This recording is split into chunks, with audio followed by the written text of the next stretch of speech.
12,000 नौकरियां जाने वाली हैं। ये एक बड़ा आंकड़ा है, लेकिन इस बड़े आंकड़े को अनाउंस करने वाली कंपनी भी बड़ी है। देश की दिग्गज IT company Tata consultancy services ने ये कहकर सभी के होश उड़ा दिए हैं।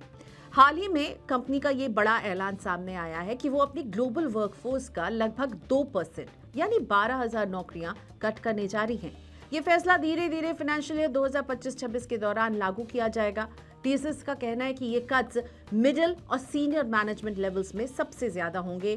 साथ ही इसका असर कुछ एंट्री लेवल एसोसिएट्स जो लंबे समय से बेंच पर हैं, यानी जिनका किसी एक्टिव प्रोजेक्ट में फिलहाल रोल नहीं है, उन पर भी असर पड़ेगा। अब सवाल ये उठता है कि क्या वाकई में इसके पीछे आर्टिफिशियल इंटेलिजेंस यानी एआई का हाथ है। ऐसा माना तो जा रहा है, लेकिन कंपनी का कुछ और ही कहना है।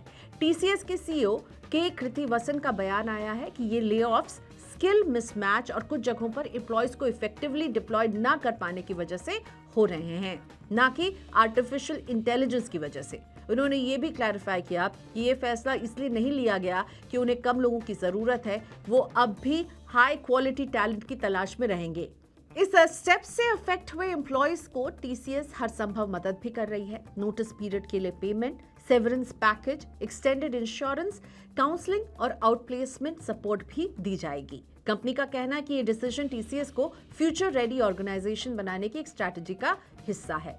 टीसीएस की जॉब कार्ड सिर्फ एक अकेला केस नहीं है। बड़े बड़े ग्लोबल टेक जायंट्स भी रीशफलिंग और रीस्ट्रक्चरिंग के चक्कर में जॉब्स कट कर रहे हैं।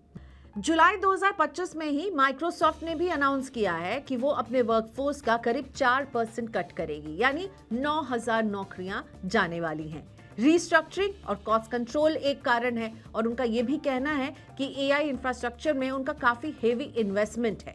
इससे पहले मई 2025 में भी करीब 6,000 नौकरियां एलिमिनेट की गई थी। आपको बता दें कि 2025 में अब तक टेक इंडस्ट्री में 1 लाख से भी ज्यादा लेऑफ्स हो चुके हैं। इंटेल ने 12,000 से भी ज्यादा जॉब्स को कट किया। वहीं मेटा ने अब तक 8,000 एम्प्लॉयज की छटनी की है। अमेजॉन, गूगल और सिस्को जैसी बड़ी कंपनियां भी इस लिस्ट में शामिल हैं। इस सब से इतना तो साफ है कि आईटी इंडस्ट्री का फोकस अब एफिशिएंसी, एआई अडॉप्शन, ऑटोमेशन और कॉस्ट कंट्रोल की तरफ शिफ्ट हो गया है। इतने लंबे समय से चलते आ रहे ट्रेंड में एक बदलाव देखने को मिला है। मास हायरिंग की जगह अब कंपनियां नीश स्पेसिफिक हायरिंग्स की तरफ जा रही हैं। ये इंडियन आईटी इंडस्ट्री के लिए बड़ा उतार चढ़ाव वाला समय है, लेकिन अगर एम्प्लॉयज खुद को अपस्किल करें और बदलती टेक्नोलॉजी के साथ अडेप्ट करें तो अपने लिए एक सिक्योर आईटी करियर का रास्ता खोल लेंगे। फिलहाल सरकार भी इस पूरे मामले पर अपनी नजर बनाए हुए है, लेकिन ये तो जरूर है कि आईटी सेक्टर में जिस तरह का पेन नजर आ रहा है, उससे साफ है कि नौकरियों के जाने का सिलसिला लगता है अभी शुरू ही हुआ है, और अभी तो हम 2025 के मध्य तक ही पहुंचे हैं। 2025 में कुछ ऐसी खबरों के लिए हमें तैयार रहना होगा। देखते रहिए मनी 9, इस तरह की खबरें और अपडेट हम आपके लिए लाते रहेंगे। मनी 9 लाया है मेंबरशिप प्रोग्राम मनी 9 प्राइम। अब आपके दिमाग में कई सारे सवाल होंगे, मसलन आखिर क्या है ये मनी 9 प्राइम, आपके लिए यानी दर्शकों के लिए इसके क्या फायदे हैं, और एक बड़ा सवाल ये कि मनी 9 प्राइम से आखिर जुड़ना कैसे है। तो इसकी पूरी जानकारी हम आपको देने जा रहे हैं।